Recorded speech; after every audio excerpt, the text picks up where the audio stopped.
exciting session now because I'm very pleased to have Robert Stabler, who is the MD of the collaboration between Durst and Koenig and Bauer. That's right, isn't it? That's correct. Yeah, that is correct. Which is quite exciting collaboration between two major brands in the print industry.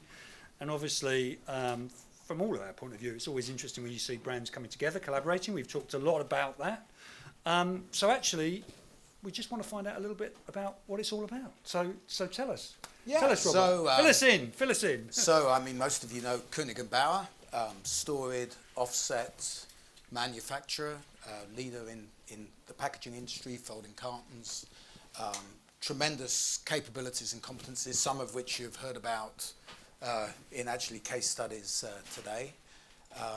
Really have great capability in robust industrial solutions, and those of you who have been in digital print as long as I have been, that one of the bad raps that digital print gets is that it looks very good, it looks very shiny, but sometimes it doesn't quite do what it says on the tin in terms of reliability and uptime and etc. So we've got Koenig and Bauer really giving us the base in paper transport systems, capabilities around industrialization of the system, and then most of you also know Durst, right? Durst with great inkjet capability, integration of heads and inks, ink design capability, and that whole ecosystem that so many people have talked about today that is so critical for digital, being able to mass customize, being able to actually get a lot of jobs through a plant in a day. You need that whole ecosystem with analytics, with the workflow, with the rules-based system. So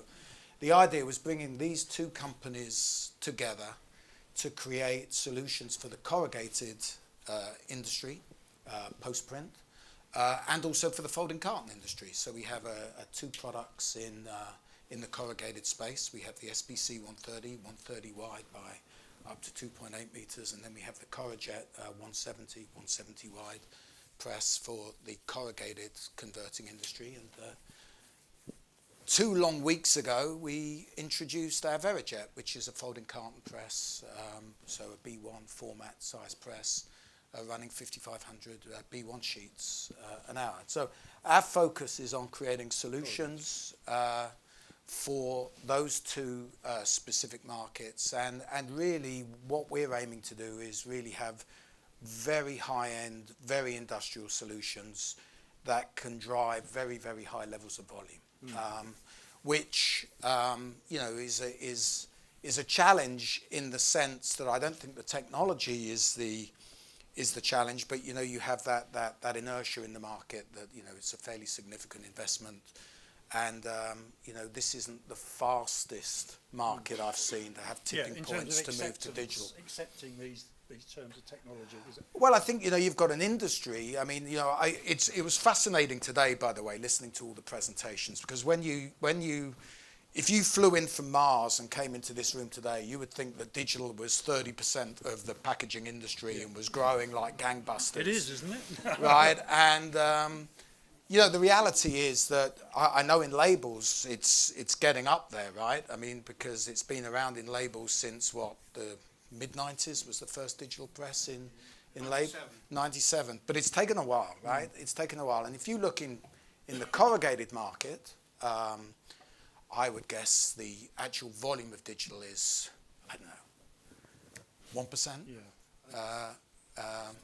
Yeah, that's what it is. 3%, if 3% is what we say digital is globally, but I would guess at 1%. So I mean, if it goes up to 2%, we've doubled the market, right? I mean, what I do see is I see huge levels of investment from other players. I think that's extremely healthy, right? Because customers like choice. Yep. And there's certainly a lot of choice. I mean, if I look in the corrugated segment, we have several competitors, yep. But you're dealing with an industry that is very volume driven, right? I mean, big players that own forests, they think in volume. And you have big brands that, I'm afraid to say, for all the talk about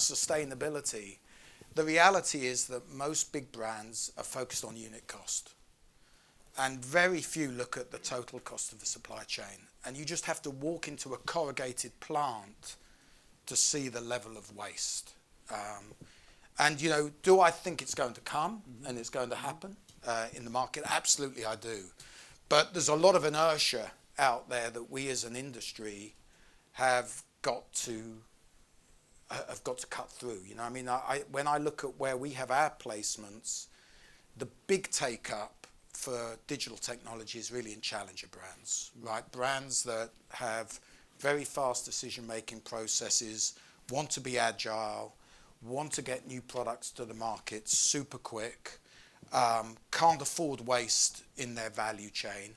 I mean, I see adoption pretty quick there. Unfortunately, not many of them want to be on the front page of the news talking about their great story. You know, that's one of the challenges that we have, getting them to really open up and be open to case studies. But you know, I don't see enough focus on the total cost of the supply chain, right, in the industry. Just taking a step back, just so everyone understands your background. You a digital person or an analog person? Yeah, I've been in the imaging and printing business actually all my career. I started with Agfa, actually on the photographic side. I was with HP for a number of years.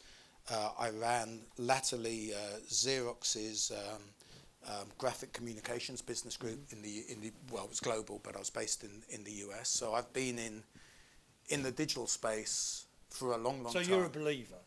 Oh, I absolutely believe. I mean, I look at look. I mean, you know, those of you who have been in the digital space know that you get tipping points and then it moves incredibly fast. I mean, if I look at the book industry, you know, it was when you had the digital print production at a certain quality, a certain cost.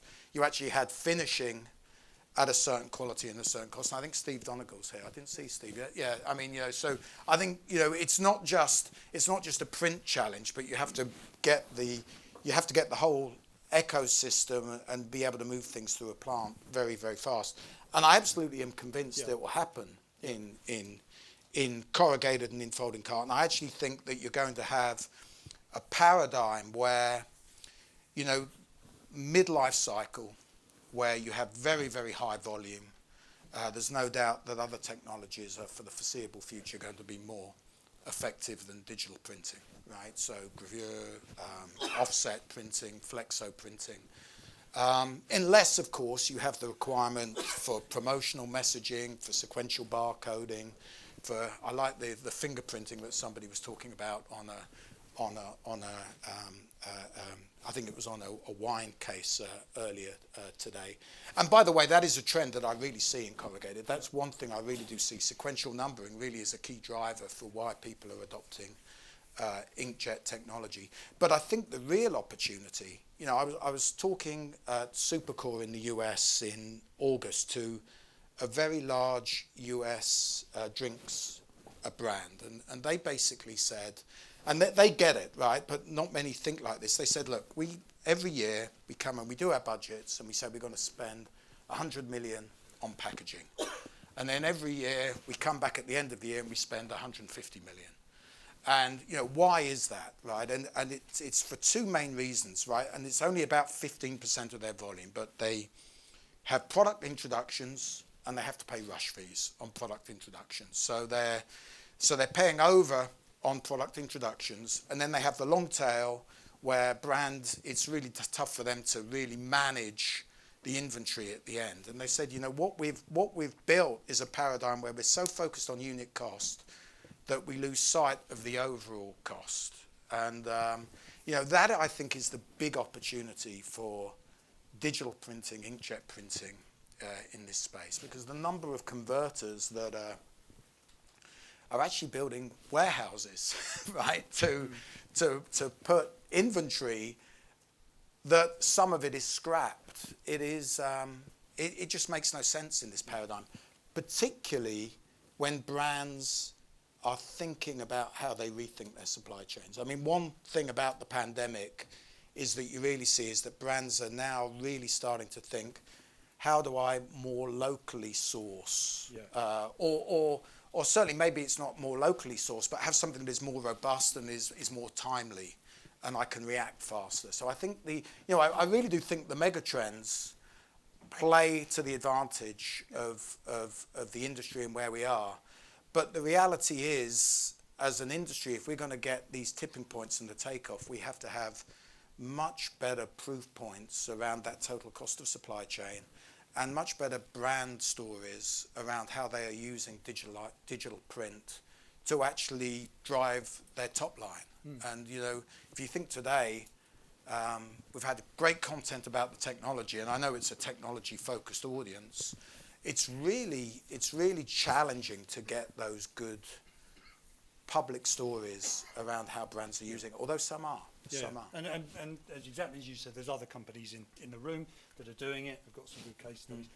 I just want to go to the point about the collaboration. Let me just pick up on this.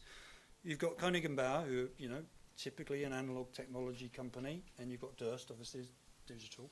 So as a collaboration, that commitment to this marketplace, which is clearly interesting.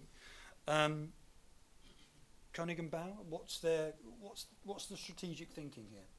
What's it all about? Yeah, well, you'd have to ask them what their strategic thinking is. But when they formed when they formed the joint venture, their thinking is, they see themselves very much in the markets that they're focused, and they're very packaging focused.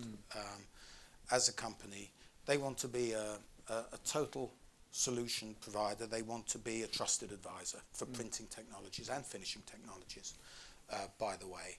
And clearly they see that digital print is going to grow because, everybody that said run lengths are coming down, it's absolutely true. Run lengths in almost every segment are coming down. And, they clearly want to have a solution that, certainly in folding carton, where they can offer their customers, obviously their repeater presses for the longer run length work, but also, a digital press that can really have very, very high levels of productivity for digital production. Okay, so that's their thinking. They see this as existing customers buying into this technology to add value. Oh, absolutely. I mean, if it was a different strategy, we probably wouldn't have picked a B1 format, right? I mean, a B1 format press, you need to have, you need to have an ambition to have 1 million B1 sheets a month if you're going to really utilize that technology in a good way. And so I think it really is for those converters that have a vision about being more of a supply chain partner for their customers. And that has been a challenge for the industry. There's a lot of people know this because those converters have been resistant to that change to digital. They kind of like their supply chain. They like their systems they've got in place. Yeah, I mean, the reality is the two markets I serve, converters, the tendency is they are large, they're profitable, they're good things, right? And they're growing. So do they have, in some other markets where you've seen a digital transformation, there has been a little bit of a nudge, should I say, because, there are certain pain points that they've had. And I think, in both the corrugated and folding carton market, until brands really start to demand difference. So you see that as the tipping point, the brands making the difference? I see it today that mid-sized brands really are driving it, right? Yeah. I mean, that's where I see it really happening today. And I think it's only a matter of time before the larger brands really start to demand digital technology for some of the advantages. So in a way, actually, the converters will have to come with them. They'll have to go where their customers. Yeah, I mean, I think that is more or less the case. Now, it's not always the case. You have some converters that really get it and really want to have thought leadership, right? And there's nothing more dull than talking to a customer every day about price and supply chain issues. Much more exciting to be talking to them about new business models, new opportunities, what can you do as a brand to move forward. And I think that's what digital printing can help, right? I mean, although it's less than 1% of the market in those relevant segments, it still is something that, if you go to a big conference like the FEFCO conference, you find that 60% of the content is around where digital printing is going to go. So, there is a high level of interest both from converters but also from brands in what this can do for them. And you know, people are starting to think about where they can step in. Yeah, and I just wonder what those kind of barriers to the market growing quickly would be, you know, the growth. You know, tipping points. I've been in this game a long time. You know, guessing tipping points. I mean, all the trends that everybody's talked about today are true, and eventually there's going to be some tipping points, right? That you see these markets grow. I think it's really tough to. I think you can say the conditions that are required, and I think some of the conditions that are required are, you know, that you have some of the big brands that actually say, look, I want to look at total cost of supply chain from a cost perspective and also a sustainability perspective, right? So what is all the waste in the total supply chain, and optimize with my converting partners to manage that. Yep. And if that happens, every converting plant will have a digital press, right? No doubt, because, you know, there's nothing more efficient for a brand startup than to start it digitally. There is no quality barrier, and I know people talked about how you mix and match, but I mean, if you look on a corrugated board, something that's printed flexo and something that's printed digitally, I mean, you could argue for hours about what is better and what is worse, but they're both fit for purpose. Yeah. I can assure you, you can match the brand colours perfectly well. And there's no doubt that for managing short-term fluctuations in demand, digital has a significant role it can play. And, you know, you saw that in the pandemic, right? I mean, yeah, you know, the channels are changing. And I think one of the things that it's really going to help is that, you know, e-commerce has grown so much that brands are now thinking about, should they have completely separate packaging for their e-commerce offering rather than the box within the box within the box, right? And, you know, that's going to accelerate the demand for digital. Yeah, I mean, everything, I think everyone would agree, exactly what you're saying, and COVID's actually benefited this particular part of the market, particularly the corrugated market. When I was talking to Boxmaker interviewing for this particular virtual summit, she was talking about the trouble at the moment is that corrugated, everyone's wanting corrugated, so there's a shortage of corrugated. Absolutely. There's a shortage, you know, so we're all kind of pushing it down that road. Well, that's the other dilemma, isn't it? You know, I mean, you've got a new value. Other things occur. You've got a new value proposition based on the future, based on trends, and at the moment, you know, converters are struggling to actually just produce what they need to produce now, and getting you know, folding carton board or corrugated board, you know, at a reasonable price. I mean, we actually had a launch for a sophisticated digital press 2 weeks ago, as I mentioned, and our biggest challenge for that event was getting the right board, right? I mean, can you believe that? You know, I mean, you spent 5 years developing the damn thing, and you can't get the board to show it to people on the day, right? And you know, so I mean, if you think what we were going through, you know, you magnify that by order of 10 for a converter, right? I mean, they're thinking about. Unfortunately, they're thinking about other things. But that said, I mean, the market is still growing very strongly for digital, and you know, I think, you know, when we're putting in presses, we're finding that people are ramping up very, very fast to capacity, particularly the ones, you know, because I think the technical ramp up of a digital press now. I mean, everybody's talked about all the tools that are available, and you know, I mean, you need to have some knowledge, but the reality is that's not rocket science, right? I mean, you can ramp up a very sophisticated digital press and have it singing in, you know, less than 6 months. But getting good people to sell digital print who have been used to going into brands and being beaten up on price, you know, for their whole career, right, and talking about volume, and getting them then to think about how they can sell added value, that takes time, right? That really does take time. Just, I'm going to ask one more question, then see if the audience would like to ask. Just, if you were explaining about the technology, and I know you said this is a lot of technology here, is there anything you want to point to about the piece of kit that we've got here that's interesting, that maybe people don't know? I don't know, interesting to who? Okay, yeah. Well, interested to the audience. It's a very technical audience, so they're kind of interested just to know, you know, why does this go faster? Why is it, you know, what's it doing that's different? I mean, I think if I look in our corrugated presses, we've really focused on getting, you know, anybody who's been in the corrugated board plant knows that nobody produces corrugated board to spec, right? So you've got to be able to, actually the biggest challenge in corrugated is getting the board through the press. I mean, one of the challenges with inkjet is that, you know, you have a certain head to, or pen to substrate spacing, and of course if you've got a warp like this, you've got to keep it flat. That's really important.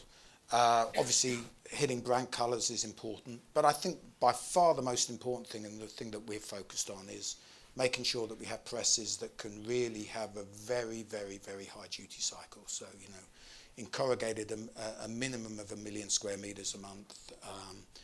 In folding carton, as I mentioned, you know, 1 million B1 sheets a month. I mean, that is where we're focused, right? We're focused for those people that really believe they can get the volume, and if they can then get the volume, you can really get the low unit cost. If you can get the low unit cost, then you have a broader addressable run length. If you have a broader addressable run length, then it's a virtuous circle. So that's kind of our focus. That's useful to hear, just so to get our heads around where all the different manufacturers kind of sit in that digital space.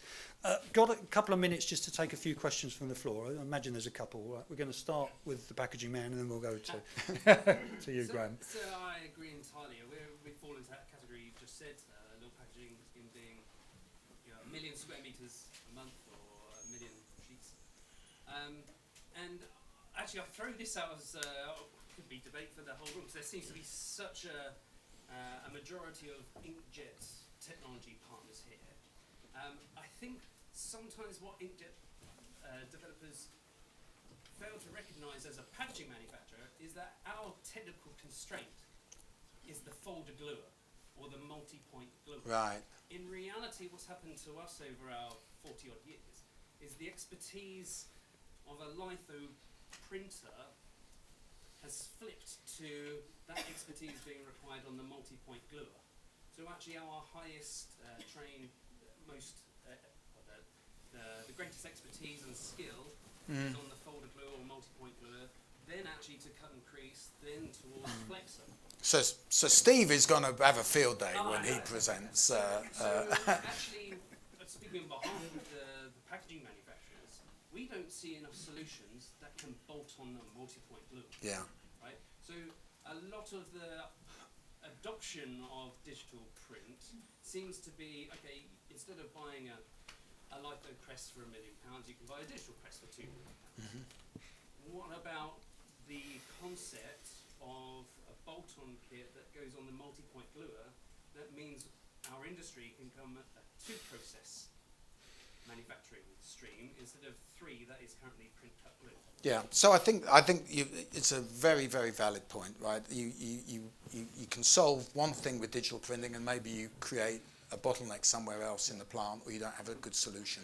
So I know lots of people are working on that, including us, by the way. We'll have an announcement in the next period of time about how we can do something in line with a digital press, folder gluer. So you actually have an inline whole process. And you have a number of people, I pick on Steve at Hycon because he's here, you know, who are developing laser solutions that mean you're going to have potentially the same sort of flexibility in finishing as you have in printing. Now, it's not without its challenges, and I'd say it's still fairly early on in the journey, but I think it's well recognized that is one of the challenges, right? And so where I see digital printing fitting is where you have people that have a standard process but want to do a lot of versioning, sequential numbering, things that don't require complexity downstream. The other thing we've focused on is frankly having a digital process throughout. So, you know, in our SPC press we have digital priming, so we're not putting any priming on the glue flaps or anything like that, so we don't get any issues downstream. Okay. Graham. Yeah, hi, Robert. Hi. You talk about the brand's desire to be digital, and the brand's desire to have print production closer to their clients. Do you see any point at which the brand would want to be producing the print themselves?